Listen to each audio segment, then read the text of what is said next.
راوی کہتا ہے کہ مسلسل 40 دن تک آتش کدہ نمرود میں رہنے کے بعد جب حضرت ابراہیم علیہ السلام اس آتش کدہ سے باہر آئے اور ملک شام کی طرف چل دیے اور وہاں جا کر ایک شہر جو خزائن الواجہ کہلاتا ہے آپ نے وہاں قیام کیا۔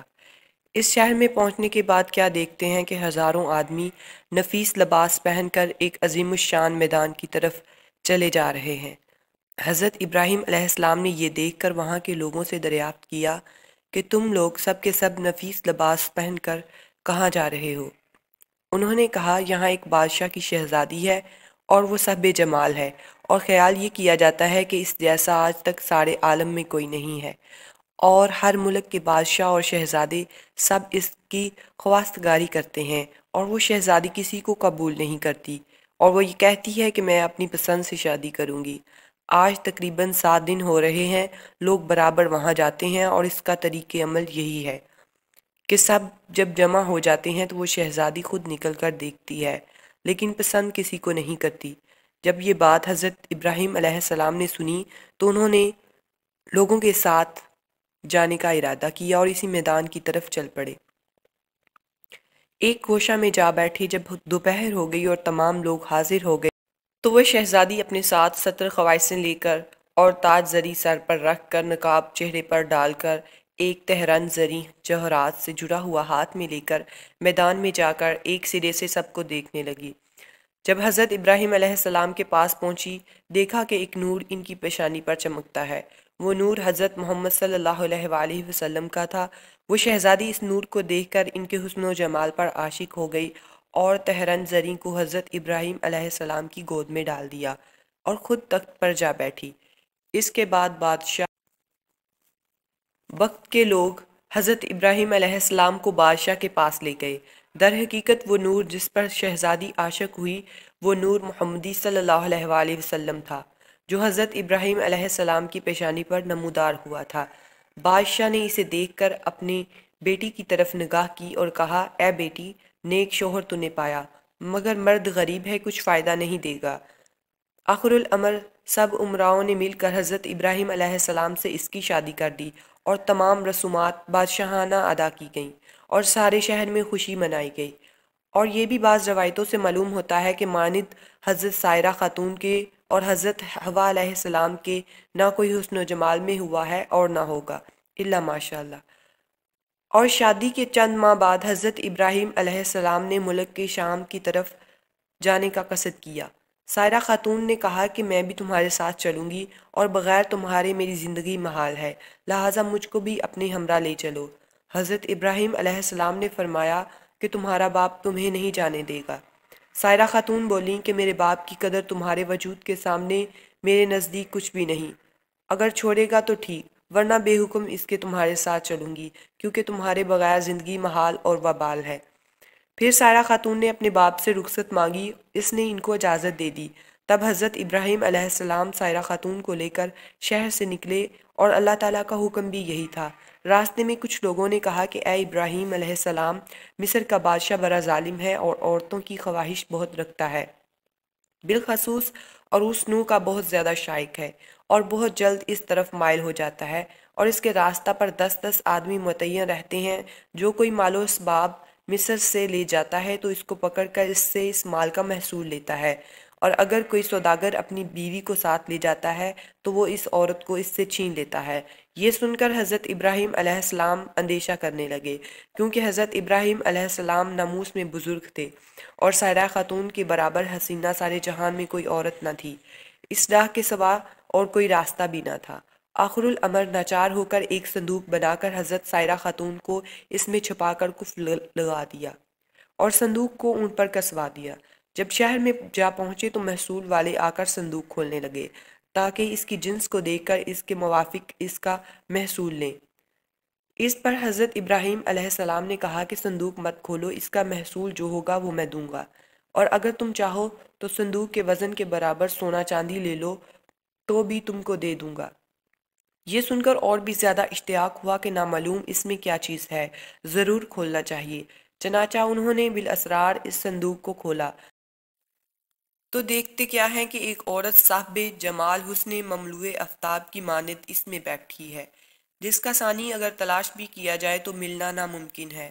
پس اس عورت کو بادشاہ کے پاس لے گئے، چنانچہ رسول صلی اللہ علیہ وآلہ وسلم نے اسی واسطے فرمایا ہے۔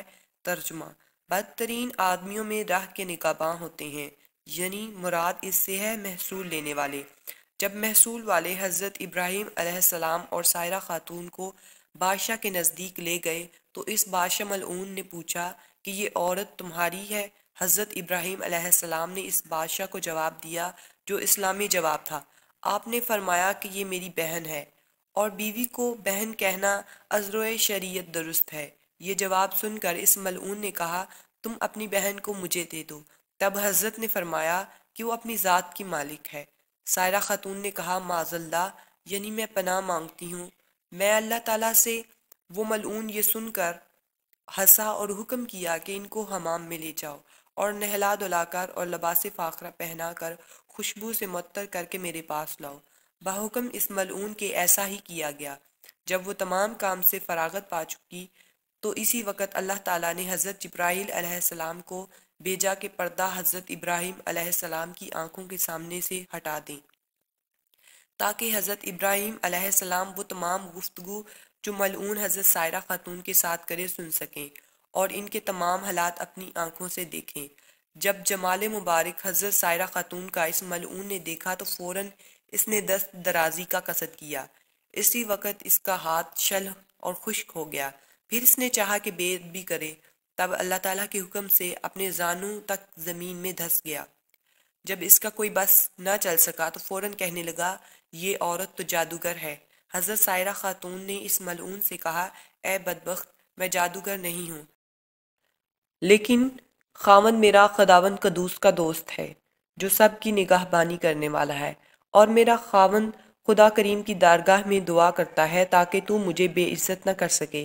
یہ سن کر اس نے توبہ کی، فی الفور ہاتھ اس کا درست ہو گیا اور زمین نے بھی اسے چھوڑ دیا۔ پھر جب دوسری مرتبہ حضرت سائرہ خاتون کی طرف اس نے نظر بد سے دیکھا تو وہ اسی وقت اندھا ہو گیا۔ تب اس ملعون نے کہا اے بی بی معصوم، میرے حال پر دعا کرو اور میں اس کام سے ہمیشہ کے لیے توبہ کرتا ہوں۔ جب آپ نے اللہ تعالیٰ سے دعا کی تو اس کے حکم سے ان کی آنکھیں اچھی ہو گئیں۔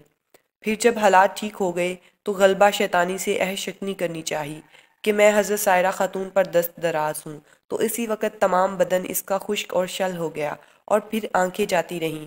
پھر کہنے لگا اے بی بی پاک دامن، میرے واسطے اپنے خدا سے دعا کیجیے۔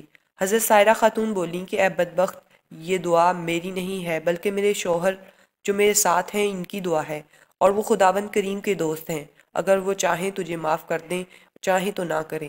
تب اس نے کہا کہ حضرت ابراہیم علیہ السلام کو یہاں لاؤ۔ پھر اس کے بلانے پر حضرت ابراہیم علیہ السلام وہاں تشریف لے گئے۔ وہ بادشاہ بولا اے ابراہیم علیہ السلام، مجھے معاف کیجیے، میں نے آپ پر بڑا ظلم کیا ہے اور میں اب توبۃ النصوح کرتا ہوں۔ حضرت ابراہیم علیہ السلام نے اس بادشاہ سے کہا یہ میرے حکم سے نہیں ہے، یہ سب خداوند قدوس کے حکم سے ہوتا ہے جو تمام جہان کا رب و مالک ہے۔ دیکھو خدا کی مرضی کیا ہوتی ہے، اسی کے مطابق کرنا ہوگا۔ اسی وقت حضرت جبرائیل علیہ السلام نے آ کر فرمایا اے ابراہیم خلیل اللہ، خدا تعالیٰ نے تمہیں سلام کیا ہے اور فرمایا ہے کہ جب تک یہ تمام ملک اور خزانہ اپنا تم کو نہ دے دے تم ہرگز اس سے راضی نہ ہونا۔ پھر حضرت ابراہیم علیہ السلام نے اس بادشاہ سے یہ بات کہی کہ میرا رب ایسا فرماتا ہے۔ بادشاہ نے حضرت ابراہیم علیہ السلام سے یہ بات سن کر تمام سلطنت اور اپنا خزانہ حضرت ابراہیم علیہ السلام کو دے دیا۔ یہ کیفیت ہونے پر حضرت ابراہیم علیہ السلام نے اس بادشاہ کے حال پر دعا کی اور اس نے دعا کی برکت سے تندرستی پائی۔ مروی ہے کہ حضرت ابراہیم علیہ السلام نے اس مملکت کے 2 حصے کر کے آدھا حصہ جو جانب کنعان کے تھا اپنے خود لے لیا اور باقی جو حصہ بچا اس کو واپس دے دیا۔ پس بادشاہ نے ایک صاحبزادی دوشیزہ نیک روح خوبصورت صاحب جمال لا کر حضرت سائرہ خاتون سے کہا کہ اے نیک بخت بی بی، میں نے تمہارے بے حرمتی کی کوشش کی اور میں نے تم کو دیکھ کر اندیشہ بد کیا، بس تمہارے عفو و معاف کے شکرانہ میں یہ بی بی حاجرہ کو تمہیں دیتا ہوں، اور جو گناہ مجھ سے سرزد ہوئے میں ان کی معافی چاہتا ہوں۔ پس حضرت ابراہیم علیہ السلام سائرہ خاتون اور بی بی حاجرہ کو لے کر کنعان کو چلے۔ راستہ میں حضرت سائرہ خاتون اپنے حال جو بادشاہ کے یہاں گزرا تھا بیان کرنے لگیں۔ حضرت ابراہیم علیہ السلام نے فرمایا، اے سائرہ خاتون، تم خاطر جمع رکھو، اب کچھ اندیشہ مت کرو۔ اللہ تعالیٰ نے اپنے فضل و کرم سے ہماری آنکھوں کے سامنے سے پردہ اٹھا دیا، اور جو باتیں تجھ پر گزرتی تھیں مجھ پر سب ظاہر ہو جاتی تھیں، اور جو تم کرتی اور کہتی تھی سو میں دیکھتا تھا اور برابر سنتا تھا۔ بعد اس کے سائرہ خاتون نے بی بی ہاجرہ کو حضرت ابراہیم علیہ السلام کی خدمت میں دے دیا۔ یہاں ایک سوال یہ بھی اٹھتا ہے کہ جب جناب رسول صلی اللہ علیہ وآلہ وسلم کے درجے اور حضرت ابراہیم علیہ السلام کے درجے میں زمین آسمان کا فرق ہے، بس اس میں کیا راز ہے کہ جب منافقوں اور کافروں نے حضرت عائشہ صدیقہ رضی اللہ تعالی عنہا پر تہمت لگائی تھی تو اس وقت اللہ رب العزت رسول صلی اللہ علیہ وآلہ وسلم اور حضرت عائشہ رضی اللہ تعالی عنہا کے درمیان سے وہ پردہ نہ اٹھایا، بلکہ حضرت عائشہ کی تہمت اور پاک دامنی کی خبر دی؟ اس کا جواب یہ ہے کہ اگر حق تعالی مابین ان کے پردہ نہ رکھتا تو حضرت عائشہ کو رسول صلی اللہ علیہ وآلہ وسلم دیکھتے تو اس وقت منافق لوگ حضرت محمد صلی اللہ علیہ وآلہ وسلم پر طعن کرتے اور کہتے کہ حضرت محمد صلی اللہ علیہ وآلہ وسلم بھی اپنی بیوی حضرت عائشہ کی عصمت کے حال سے آگاہ تھے، لیکن باوجود اس کے ان کے حال کو ظاہر نہیں کیا گیا، اور خداوند قدوس کو یہ منظور تھا کہ حضرت عائشہ صدیقہ کی عصمت کو بذریعہ وحی آسمانی سے ثابت کریں اور متحقق کر دے، تاکہ ام المومنین پر جنہوں نے تہمت لگائی وہ جھوٹے اور رسوا ہوں، اور منافق پھر ان پر کسی قسم کا طعن نہ کر سکیں۔ اور حضرت ابراہیم علیہ السلام کے سامنے سے اللہ تعالیٰ نے پردہ اٹھایا اور کہا کہ اے ابراہیم، تو اپنی بیوی کو خود دیکھ لے، اور جناب رسول صلی اللہ علیہ وآلہ وسلم کو فرمایا، اے سید عالم، غائب میں خود عائشہ کا نگہباں ہوں۔ بس ان دونوں کے درمیان ازروئے مرتبہ اتنا فرق ہوا کہ حضرت سائرہ خاتون کے نگہبان حضرت ابراہیم خلیل اللہ تھے، اور ام المومنین حضرت عائشہ صدیقہ کے پاسبان رب العالمین تھے۔